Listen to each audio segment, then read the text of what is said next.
Traffic generation strategies, social media.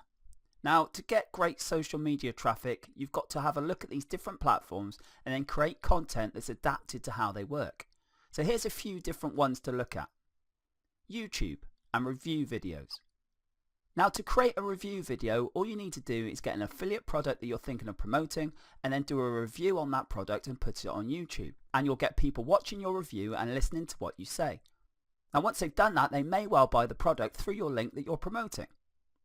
To create an effective YouTube review video, you need to make sure they're fairly short, no longer than 5 minutes, because people just don't have a long attention span.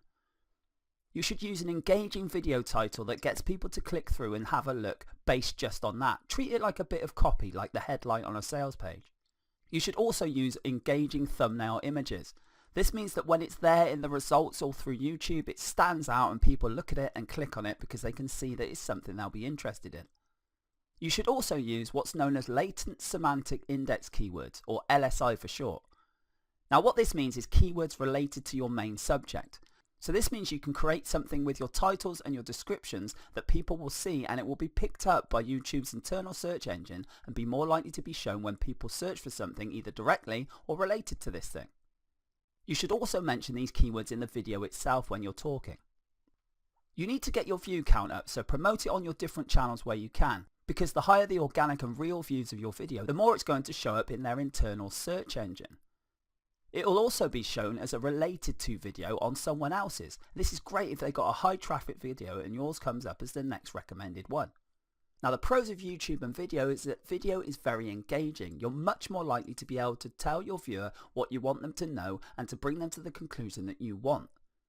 Now, if a picture is worth 1,000 words, then how many words do you think a video is worth? A lot. It also enables you to incorporate different things like audio, pictures, diagrams, voiceovers, infographics, all sorts of things to create a really powerful visual thing. Cons. Well, obviously, to create something that's really high quality and really engaging can either cost you a lot of time or a lot of money, and you may not even know how to make them. There are places you can get them made for fairly cheap, but obviously you get what you pay for. Now, one example is Fiverr, and there are some good sellers on here, so it's worth looking around and seeing where you can outsource a short video. Facebook video content.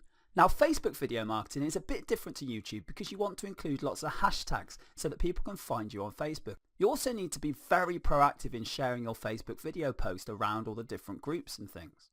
Share it on your page, on your personal timeline, but just make sure that you link back to your Facebook page.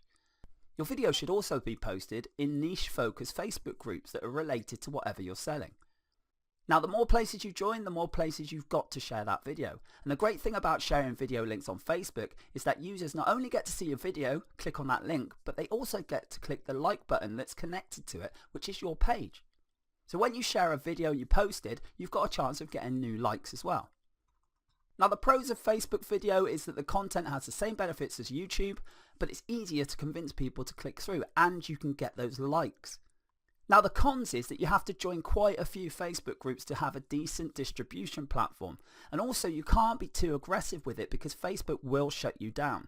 They'll either give you a ban for a short time or they might even delete your page if you get too aggressive. This is because people might think you're spamming, and this can be a serious problem. Facebook site link content. Now, when you share any type of content on Facebook, Facebook will try to post a preview of it. Now, if you're clever, you can take advantage of this and show Facebook users what you want them to see. Facebook will automatically pull an image from your page and also a few text pieces as well. It will also take the title of your content. The good news though is that it's not set in stone. There is some customization available. You can come up with a custom description or even get rid of the preview completely if you want to. You can also add your own photo. The pros on this is Facebook enables you to share quite a bit of content, and if you know how to take advantage of the preview system, then it can draw a lot of attention. But the cons are that Facebook is constantly tweaking their algorithm. Now, if you've got a Facebook page or you've been active in Facebook groups and you share content, then only a small percentage of those people will actually see your link. Now, Facebook organic reach is getting worse and worse as time goes on. But you can work around this by posting more content, but if you post too much content, you'll get seen as too aggressive, and then you've got a problem of maybe a ban or even deletion of your page. You have to be very careful to get a middle ground that works. Twitter tweets. Now, when you share a link on Twitter, and you put a hashtag next to it, people searching for that hashtag will find your content. This means that influential people may see it, and if they retweet your tweets, this can lead to a massive increase in organic reach. Posting on Twitter is very straightforward. You just post your link, a short description, and the hashtags you want. Now the pros with this is you can republish stuff on Twitter several times throughout the day. If you've used Twitter or if you've heard about Twitter, you'll probably know that not all of the users are on there all of the time. So by republishing your content several times during the day, you get to hit people at different time zones and at different points. Now to get the best out of this, you should check out your site statistics and see when the most people are engaging with your tweets, and then focus on always posting at those times. But don't republish the same content over and over and over. You should use other quality third-party content that you don't have to create yourself related to your niche, and then every now and again republish your own stuff leading to your offers. Also, make sure you're targeting the right hashtags. These are the main ones that people are searching for or that influencers are using. Now this gives it more chance to be seen by these influencers and possibly link back to you. Now this not only increases traffic to your site with the backlinks created by them, but it also increases your website's search engine rankings because it's seen as more of an authority. The cons of Twitter is that very few people actually click through to the content. It's so busy on there that sometimes there's just too much noise going on. Instagram. Now to market on Instagram, you just need to share photos related to your niche. People love these images and they can follow your account and click through on your photos. The secret to great Instagram marketing though is the tailored hashtags. Make sure that you've got hashtags that are really related to your niche, targeting down so that people will find your stuff.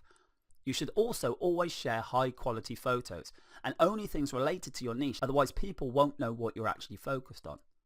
Now the pros of Instagram is that you can build quite a bit of a brand following and the photos you share directly reflect what you feel about things. But the cons are that Instagram doesn't work in every single niche. You need to have something that's very photogenic, something that looks good in pictures. For example, if your niche is car insurance, it's pretty hard to come up with photos that do justice.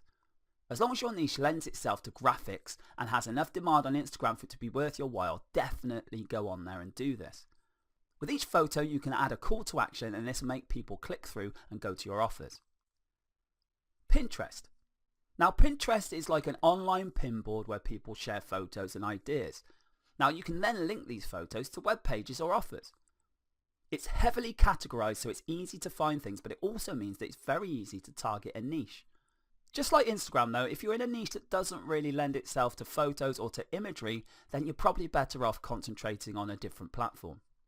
The pros of Pinterest is there is a lot of traffic to be had. The click-through on there is absolutely massive for certain niches, but they do have to be graphically friendly. You should ideally link to a squeeze page so that you can actually capture their email and then you can use this to contact them again and again. Cons with Pinterest are just like Instagram, it's not ideal for all niches. And you do have to do some heavy initial research for your niche on this platform to make sure that it's actually going to be a fit.